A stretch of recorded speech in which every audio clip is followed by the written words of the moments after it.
Okay, so before the revenue cloud means revenue cloud से पहले what companies are generally using means companies क्या use करते थे. Important ये भी है ना कि क्योंकि क्यों रेवेन्यू क्लाउड है, that's the major question involve कि रेवेन्यू क्लाउड क्यों, क्योंकि इससे पहले भी कंपनीज थी जो डिफरेंट डिफरेंट चीज़ें यूज़ करती थी और they manage the things, but why there is a revenue cloud, that's the question comes in.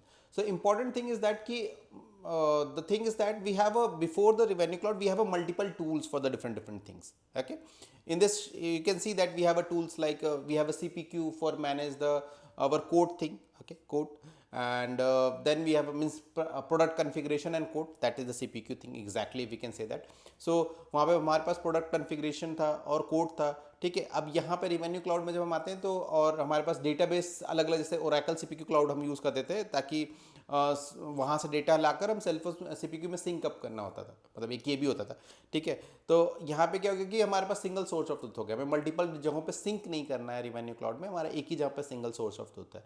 फिर हम एप्टस या कॉन्गा यूज़ करते थे कोड जनरेशन के लिए, डायनेमिक अगर हमें कोड्स में कॉम्प्लेक्स कोड जनरेट करना है तो हम या एप्टस यूज़ करते थे या फिर कॉन्गा यूज़ करते थे. But here we have a lots of things changed and we can easily generate the complex code. Okay, we have a no code low code configuration means we will learn that thing, हम उसके बारे में पढ़ेंगे कि how these things goes on, but the thing is that according to that. And for the Zora we are using for the billing, means billing के लिए हम Zora use करते थे, बट यहाँ पर हमारे पास इसके खुद के इनबिल्ट फीचर्स हैं. ठीक है, जिसके थ्रू हम बिलिंग पूरा मैनेज कर लेंगे. ठीक है, फिर हमारे पास अगर हम नेट सूट यूज़ करते थे for example for the billing subscription management. Okay, so that we generally mean subscription जैसी चीज़ जो हमें मैनेज करता होता, तो फिर हम नेट शूट वगैरह यूज़ करते थे. बट यहाँ पे हमारे पास वो इनबिल्ट फीचर्स ही है. ठीक है ना, सब कुछ इनबिल्ट ही है जिसमें हमें बिलिंग मैनेज कर सकते हैं, सब्सक्रिप्शन मैनेज कर सकते हैं, और सीपीक्यू तो है ही क्योंकि सीपीक्यू का ये अपग्रेडेड वर्जन ही है. ठीक है, जो भी हमारे पास मैनुअल था वो सारी चीज़ें यहाँ पे हम काइंड ऑफ ये जस्ट कि हम फास्टर हो गया. ठीक है, हमें जल्दी जल्दी सारे काम हो सकते हैं, मतलब हमारे सेल्स टीम को ईजिली वर्क कर सके, कैसे वो कोड जनरेट कर सके, फटाक से कोड जनरेट करके हमारा इनवॉइस रेडी कर सके. That's a major things we are doing means order creation, invoice generation, that's we are generally creating in the revenue cloud. Okay, so अगर हम इसमें जाएं और थोड़ा सा डीप डाइव करें, क्योंकि ये एक सीपीक्यू का अपग्रेडेड वर्जन है. ठीक है ना, ये सीपीक्यू का अपग्रेडेड वर्जन है. तो अगर हम ये देखें कि सीपीक्यू क्या करता था, ठीक है ना, सीपीक्यू एक्चुअली की come for the configure, price and quote. That's the three important thing which CPQ handle. CPQ configure means that कि हम प्रोडक्ट बंडल्स जो हमारे होते थे ना, हमारे प्रोडक्ट जैसे बंडल प्रोडक्ट्स हो गए, मतलब मल्टीपल प्रोडक्ट्स को हम एक साथ सेल कर रहे हैं. फॉर एग्जांपल जैसे लैपटॉप ले रहे हो तो आप लैपटॉप बैग हो गया, उसका चार्जर हो गया.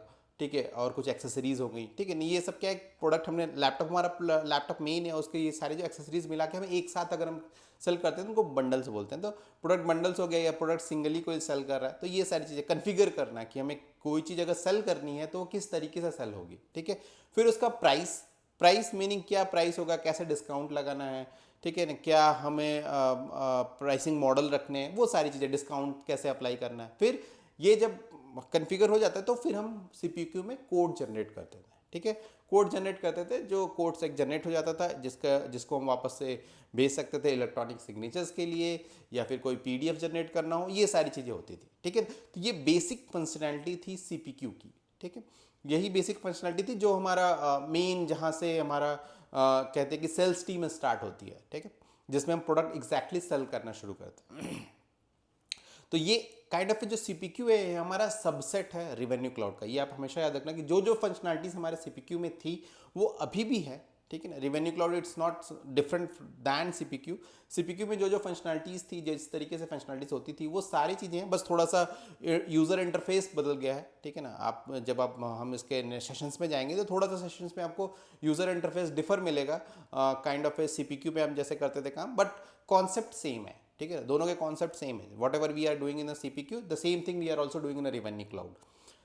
ठीक, फिर सीपीक्यू में, क्योंकि जैसे मैंने पहले बात की कि सीपीक्यू में जब हम करते थे तो सीपीक्यू में क्या कुछ प्रॉब्लम्स थी कि हमारे पास बिलिंग जो सिस्टम है ना, वो बिलिंग सिस्टम सीपीक्यू में हैंडल नहीं हो पाता था, क्योंकि वहाँ पे था ही नहीं। मतलब बाद में हमें सेल्फोस ने इंट्रोड्यूस किया, सेल्फोस बिलिंग में करके, बट इनिशियली उसमें बिलिंग का कोई सिस्टम नहीं था। हमें वो कस्टम चीज़ों के थ्रू हैंडल करना पड़ता था। मतलब ये कस्टम है, मतलब at the last we have to design some custom solutions, ठीक है ना।